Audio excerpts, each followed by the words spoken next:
আজকে তরলের প্রসারণের শেষ অংশটা পড়াবো।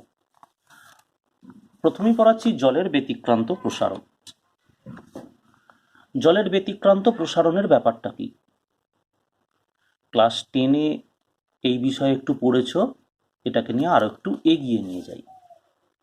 সাধারণত কোনো পাত্রস্থ তরলে বা কোনো তরলে তাপ প্রয়োগ করতে থাকলে, অর্থাৎ সেই তরলের উষ্ণতা যদি ক্রমাগত বাড়াতে থাকি, যে কোনো তরল, ধরে নাও যদি সেটা 0°C থেকেই হয়, যে কোনো তরলের উষ্ণতা 0°C থেকেই যদি বাড়াতে থাকি, তার আয়তন ক্রমাগত বাড়তে থাকে। সব তরলের ক্ষেত্রেই বা অধিকাংশ তরলের ক্ষেত্রেই এই নিয়ম দেখা যায়। ক্রমাগত উষ্ণতা বৃদ্ধির সাথে সাথে তরলের আয়তনটাও বাড়ে। কিন্তু একটা ব্যতিক্রমী ঘটনা দেখা যায় জলের ক্ষেত্রে। আমি এখানে একটা জলপূর্ণ পাত্র রেখেছি। যদি এটা পরীক্ষা করা সম্ভব হয় যে জল 0°C উষ্ণতার জল ওই পাত্রে নিয়ে তার উষ্ণতা যদি আমরা বাড়াতে থাকি, এক্ষেত্রে মনে করে নাও পাত্রটা তাপ প্রয়োগের ফলে বাড়বে না, অর্থাৎ পাত্রের প্রসারণটাকে আমরা গ্রাহ্যের মধ্যে আনবো না। যদি 0°C উষ্ণতার জল নিয়ে তার উষ্ণতা 0 থেকে ক্রমাগত বাড়ানো হয়, 0 থেকে 1, 1 থেকে 2, 2 থেকে 3, এভাবে যদি বাড়ানো হয়, তাহলে দেখা যায় আয়তনটা বাড়ার পরিবর্তে কমছে। তার মানে এই যে পাত্র একেবারে কানায় কানায় জলপূর্ণ, এই জলপূর্ণ অবস্থাটার উষ্ণতা যদি 0°C থেকে বাড়িয়ে 4°C করি, তাহলে জলতল বেড়ে গেলে, আয়তনটা বাড়লে কি হতো, পাত্র থেকে জল উপচে পড়ে যেত। কিন্তু আমরা অন্য ঘটনা দেখব। 0°C উষ্ণতার এই জলতলটা তার উপরের অংশ থেকে কিছুটা নিচে নেমে আসবে। তার মানে পাত্রের উপরের অংশটা একটু ফাঁকা হয়ে যাবে। আয়তনটাই যে আমার হাতে দেখানো হয়েছে, যে আয়তনটা নাবতে থাকবে, কমতে থাকবে এই জলটার উষ্ণতা যদি বাড়ানো হয়। এবং 4°C উষ্ণতায় আসার পর ওই নির্দিষ্ট ভর জলের আয়তনটা সর্বনিম্ন হবে। আমি যে এখানে গ্রাফটা এঁকেছি, এটা 1 গ্রাম জলের ক্ষেত্রে পরীক্ষা করলে এই ঘটনাটা ঘটবে। তোমার তো নিশ্চয়ই মাথায় আছে, জলের উষ্ণতা বাড়াই বা কমাই, তার ভরের কোনো পরিবর্তন হবে না। আমরা দেখব আয়তনটা কমবে। তাহলে আয়তন ক্রমাগত কমতে কমতে 4°C উষ্ণতায় নিম্ন হবে। তারপর হয় কি, উষ্ণতা আরো বাড়াতে থাকলে জলের আয়তন এইবার অন্যান্য তরলের ন্যায় বৃদ্ধি পেতে থাকে। তাহলে এই যে ঘটনাটা ঘটে জলের ক্ষেত্রে, যে ঘটনাটা ঘটে আয়তন কমে 0 থেকে 4°, এবার তোমার মনে অনেক প্রশ্ন আসবে। তার মধ্যে একটা প্রশ্ন আসতে পারে, কেন ঘটে স্যার, আয়তন কমে কেন, অন্যদের বাড়ে এদের কমে কেন? এখানে জলের অণুগুলোর পারস্পরিক দূরত্বের কিছু পরিবর্তন ঘটার কারণেই এটা ঘটে। তবে এই জায়গায়, অর্থাৎ এই চ্যাপ্টারে ওই বিষয়টা ব্যাখ্যা করার মতো অনুকূল জায়গা নয়। কাজে আমি যেটা ঘটছে সেটা বলছি। এই মুহূর্তে আয়তনটা অন্যান্য তরলের ন্যায় না হয়ে, না পরিবর্তিত হয়ে জল একটা ব্যতিক্রমী ঘটনা কেন ঘটায়, এই মুহূর্তে সেটা এখানে আলোচনা করছি না, ওটার আলোচনার জায়গায় অন্যত্র, এখানে বলছি না। তাহলে এই ঘটনাটা ঘটে যে 0 থেকে 4°C উষ্ণতা পর্যন্ত আয়তন কমে, আর 4-এর পর থেকে ক্রমাগত উষ্ণতা বাড়াতে থাকলে আয়তন বাড়ে। আমরা যদি 1 গ্রাম পরিমাণ জল নিয়ে তার আয়তন আর উষ্ণতার লেখচিত্র যদি আঁকি, আয়তন উষ্ণতা, তাহলে 1 গ্রাম জলের আয়তন সর্বনিম্ন হবে 1 ঘনসেমি 4°তে। উষ্ণতা যখন 0°তে, তখন 1 ঘনসেমির একটু বেশি আয়তন হবে। লক্ষ্য করছো আয়তনটা? এখন এখানে খেয়াল করো এই আয়তন প্রসারণ গুণাঙ্কের ব্যাপারটা। উষ্ণতা যদি জলের 0 থেকে 4°র দিকে আসে, তাহলে অন্তিম আয়তনটা কমতে থাকে। আবার বলছি, উষ্ণতা 0 থেকে 4 ডিগ্রির মধ্যে যদি বৃদ্ধি করা হয়, অন্তিম আয়তন ক্রমশ কমতে থাকে প্রাথমিকের তুলনায়। তার মানে V2 মাইনাস V1টা নেগেটিভ আসবে। তার মানে আয়তন প্রসারণ গুণাঙ্ক জলের ক্ষেত্রে 0 থেকে 4 ডিগ্রির মধ্যে হবে ঋণাত্মক। মাথায় রাখবে কথাটা, জলের 0 থেকে 4 ডিগ্রি সেন্টিগ্রেড উষ্ণতার মধ্যে আয়তন প্রসারণ গুণাঙ্ক হবে, প্রকৃত আয়তন প্রসারণ গুণাঙ্ক হবে ঋণাত্মক। আবার 4-এর পর থেকে এদিকের আয়তন প্রসারণ গুণাঙ্ক তখন V2টা ক্রমশ V1-এর থেকে বড় হবে, তার ফলে তখন আয়তন প্রসারণ গুণাঙ্ক হবে ধনাত্মক। যদি তোমায় প্রশ্ন বিভিন্ন রকম ভাবে দেয়, যদি তোমায় বলে 1 গ্রাম জলের জন্য আয়তন উষ্ণতার লেখচিত্র আঁকো, তাহলে এটা, আর এখানে তখন মানগুলো উল্লেখ করে দিতে হবে। কিন্তু যদি তোমায় বলে যে কোনো পরিমাণ জলের জন্য, অর্থাৎ m ভরের জলের জন্য আয়তন উষ্ণতার লেখচিত্র আঁকো, তাহলে তোমার কাছে মনে রাখতে হবে m ভরের আয়তন, mটা যেহেতু মান যদি বলে না দেয় তাহলে লেখচিত্র হবে এটা, আর এখানে গায়ে কিছু লেখার দরকার নেই। আয়তন উষ্ণতার লেখচিত্র এটা যে কোনো ভরের জন্য, আর 1 গ্রামের জন্য যদি করো তাহলে অন্তত অ্যাটলিস্ট এটা তো তোমায় বলতেই হবে। এর পরের যে অংশটায় আসছি, উষ্ণতা বাড়ানো হলো, আয়তন কমলো, তাহলে ঘনত্বের কি হবে? ঘনত্ব আয়তন কমার সাথে সাথে ঘনত্বটা বাড়বে। কেন স্যার বাড়বে? আরে ভর m, সে তো আয়তন গুণিতক ঘনত্ব। তাহলে ভর যদি স্থির রাশি হয় তাহলে ভি ভ্যারিজেস কি 1/ρ। তো আয়তন যদি বাড়ে ঘনত্ব কমবে, আয়তন যদি কমে ঘনত্ব বাড়বে। দেখো আয়তন ক্রমশ কমেছে, ঘনত্ব বেড়েছে, বেড়ে বেড়ে 4 ডিগ্রি সেন্টিগ্রেড উষ্ণতায় সর্বোচ্চ হয়েছে। ঘনত্বের একটাই গ্রাফ হয়, 4 ডিগ্রি সেন্টিগ্রেড উষ্ণতায় জলের ঘনত্ব সর্বাধিক 1 গ্রাম প্রতি ঘন সেমি, সর্বোচ্চ। স্যার আয়তনের যেমন দুটো লেখচিত্র হতে পারে, ঘনত্বের কি তাই না? ঘনত্বের একটাই, এই লেখচিত্র। তাহলে ঘনত্বের পরিবর্তন।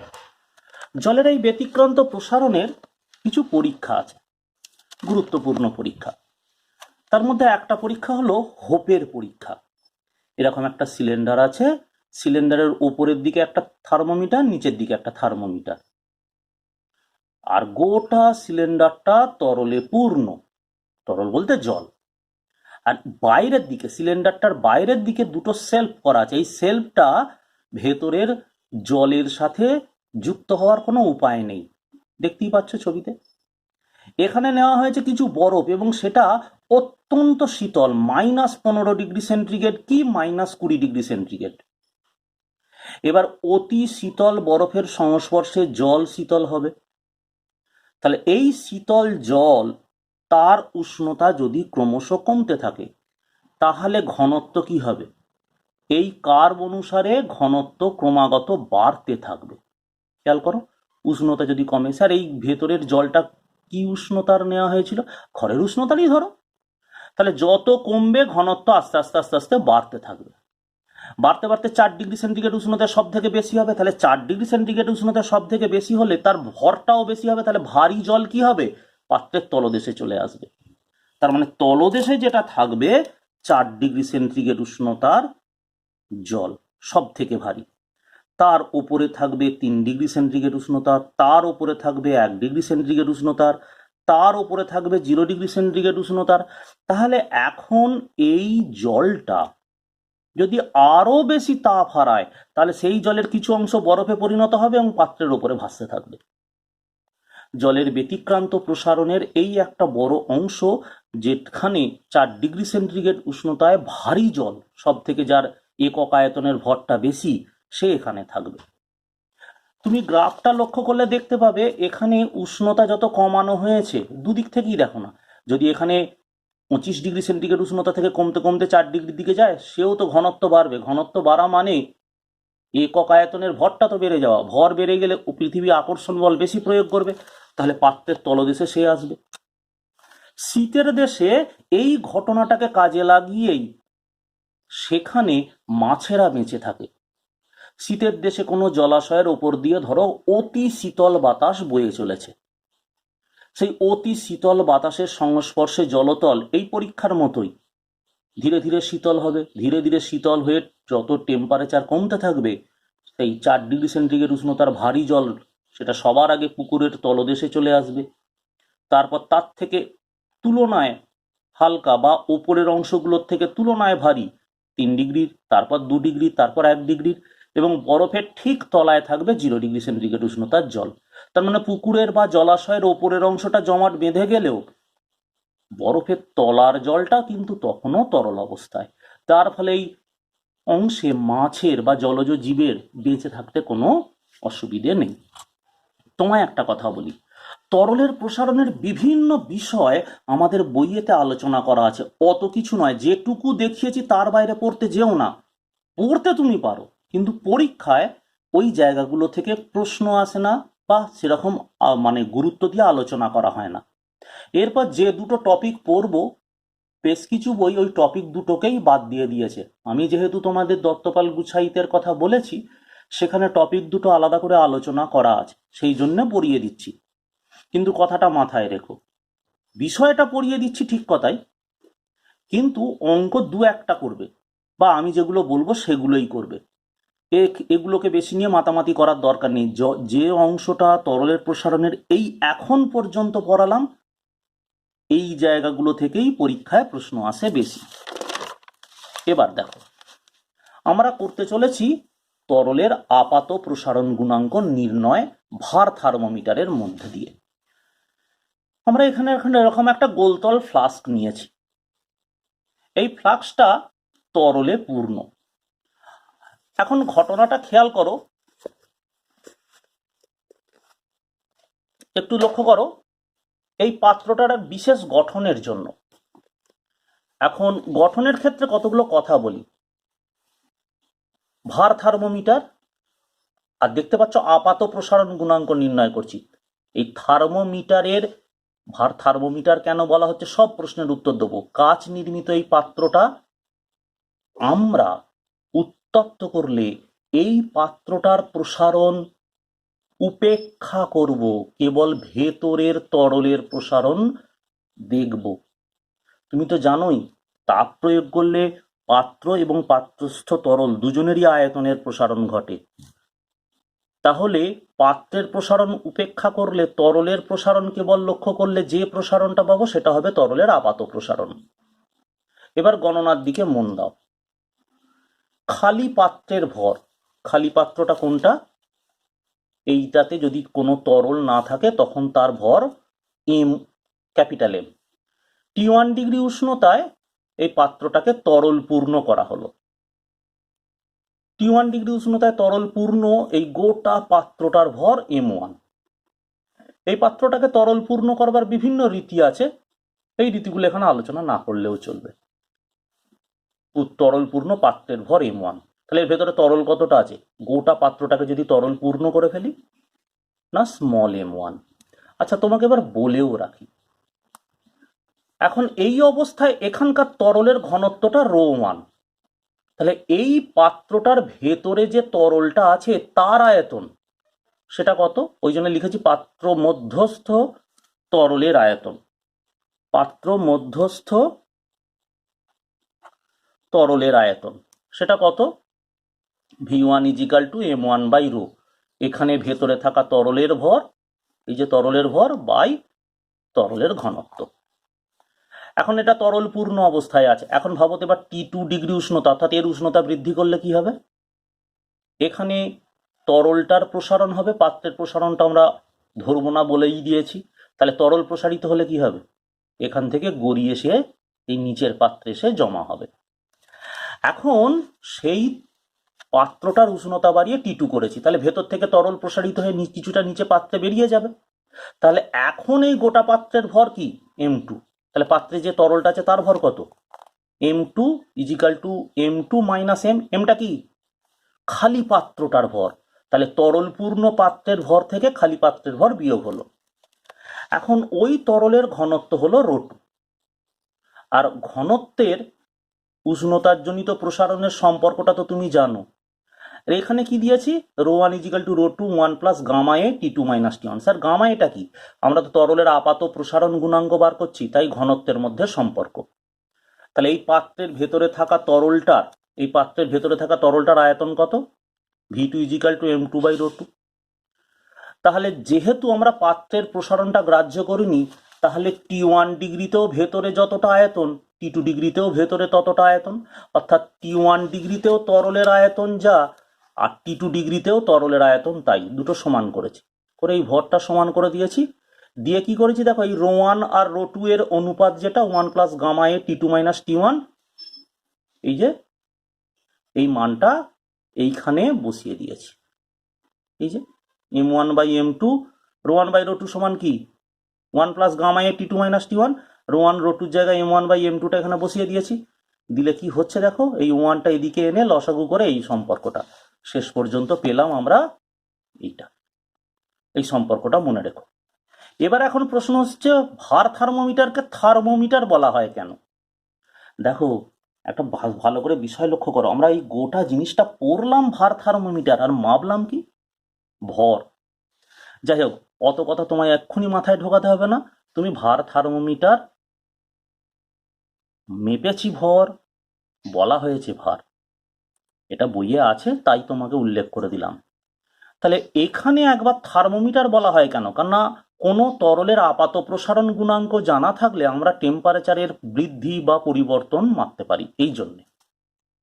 এবার চলে আসি প্রকৃত প্রসারণ গুণাঙ্ক নির্ণয় করার একটা পদ্ধতি, যেটাকে বলা হচ্ছে ডুলং বা দুলো ও পেতির পদ্ধতি।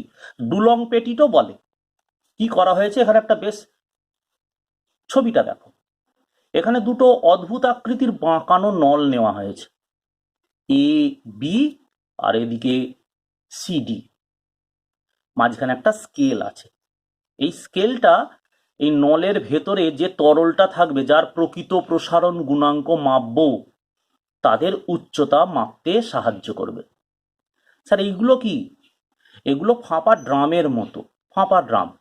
এ বি বাহুকে একটা মানে আবরণ করে আছে, আর সিডি বাহুকে আর একটা। এবি বাহু দিয়ে বরফ গলা জল, মানে 0°C উষ্ণতার বরফ গলা জল পাঠানো হচ্ছে, নিচে দিয়ে প্রবেশ করিয়ে ওপর দিয়ে পাঠানো হচ্ছে, যাতে এখানে টেম্পারেচারটা 0°তে থাকতে পারে।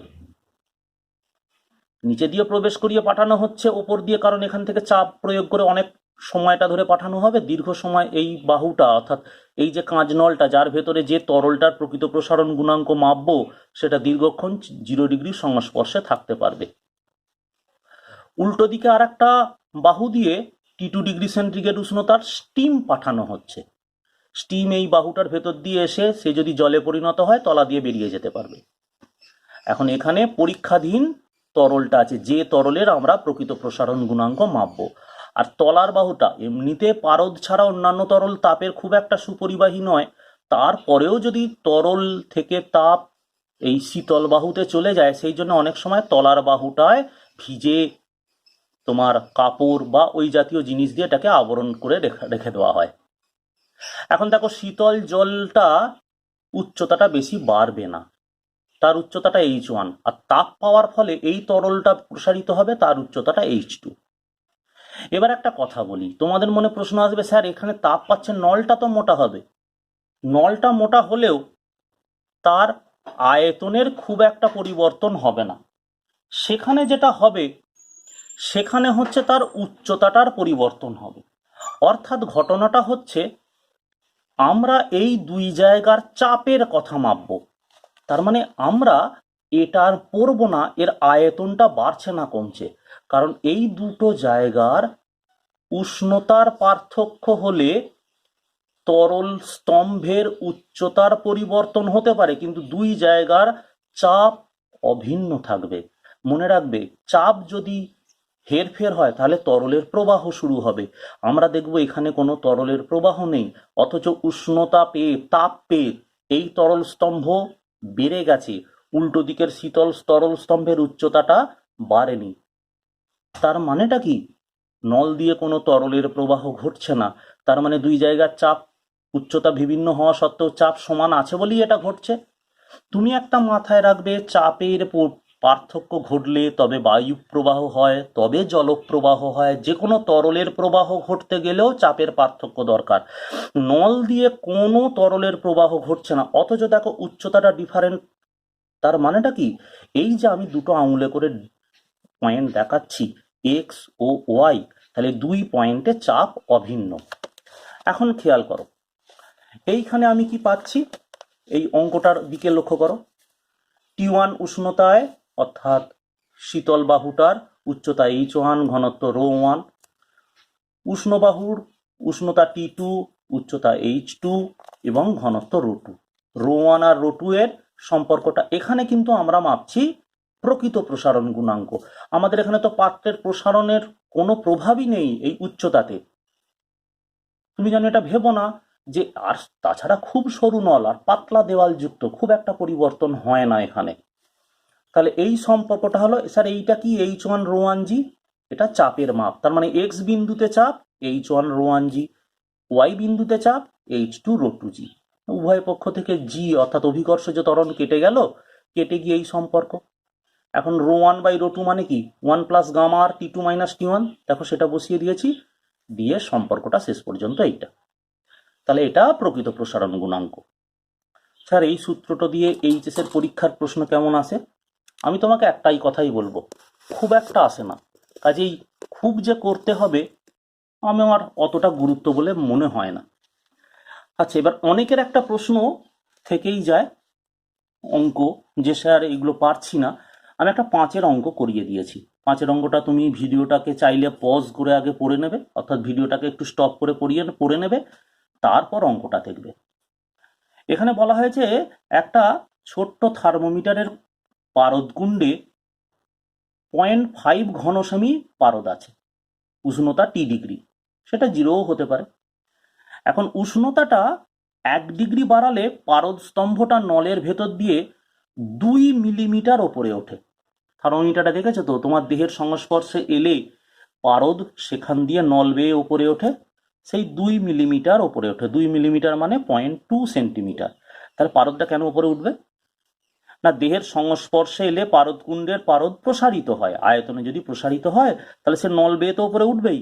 তার মানে এই নল বেয়ে ওঠা পারদের স্তম্ভটা আর কিছু নয়, পারদের আয়তন প্রসারণটাকে নির্দেশ করছে, V2 মাইনাস V1। এখন নলের প্রস্থচ্ছেদের ক্ষেত্রফল a, আর কতটা উঠেছে h, তাহলে a ইন্টু h, প্রস্থচ্ছেদের ক্ষেত্রফল ইন্টু উচ্চতাটা কি?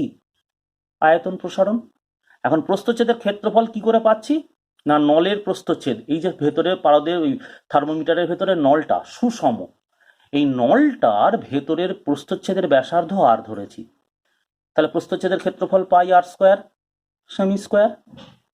হ্যাঁ স্যার, তাপীয়ের কারণে এদের প্রসারণ হবে না।